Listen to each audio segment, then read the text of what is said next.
Members, the ayes are 63, the noes are 57. The motion is agreed to. Lawyers and Conveyances Amendment Bill, third reading. Call on Government Order of the Day number 2. Local Government Act 2002 Amendment Bill, second reading. I move that the local... sorry, Mr Speaker. The Honourable Chester Borrows. Thank you, Mr Speaker. I move that the Local Government Act 2002 Amendment Bill now be read a second time. Mr Speaker, local government is a crucial component of New Zealand's economy. The 78 local authorities make up 4% of GDP, spend $7.5 billion per year of public money, and manage around $120 billion worth of public assets.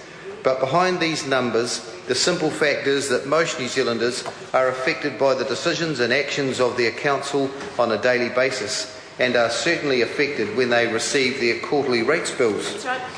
Because local authorities have such an impact on the daily lives of New Zealanders, and because they are charged with spending ratepayer money, it's vital that they operate in an effective and efficient manner, and this means being financially responsible, transparent and accountable to ratepayers. That is why the local government reforms being undertaken by this government are so crucial to New Zealand's communities. The reforms will improve the operation of local government in New Zealand.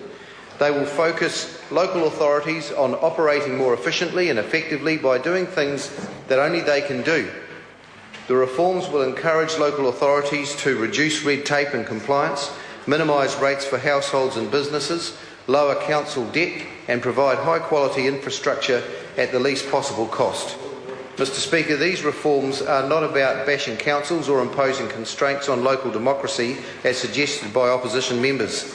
These reforms are about putting in place a framework that means New Zealanders' rates don't continue to increase on an average by 7% per annum as they have over the last decade. Over this period, local government debt has quadrupled from $2 billion to $8 billion. These trends must be stopped.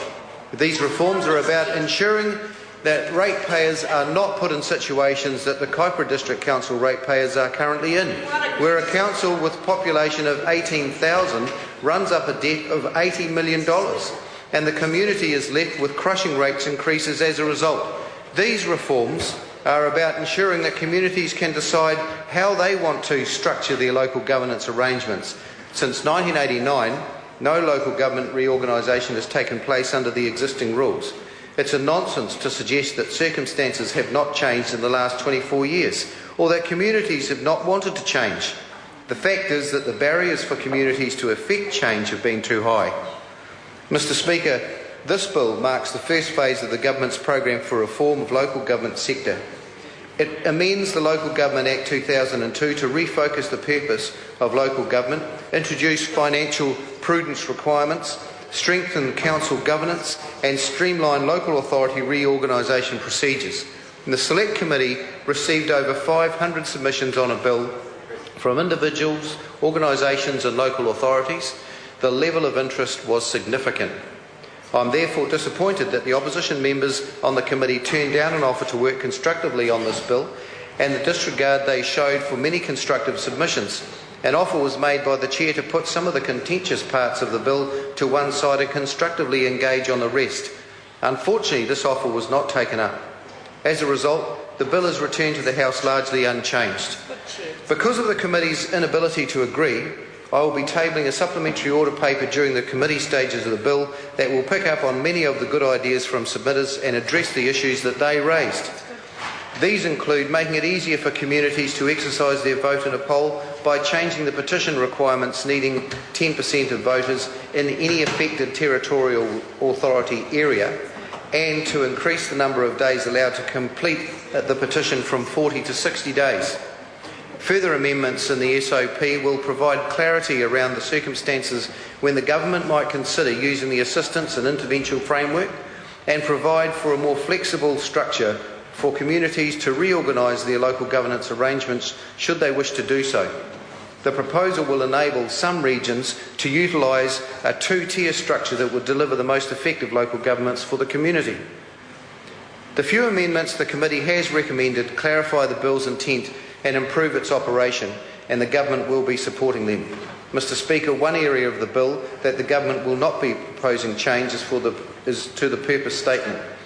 I have carefully considered the differing views on this issue, but I firmly believe a more focused mandate for local government is necessary. The intention is not to prescribe what local authorities can and cannot do, but rather to better define the appropriate scope of their activities. Individual local authorities and their communities will decide what activities matter to them and how much they are willing to pay for them. The new purpose statement will encourage local authorities to take a fresh look at what they are doing and why, and to seek their community's guidance as to what their current and future needs are. Mr Speaker, this bill is an important milestone that will improve the efficiency and effectiveness of local government.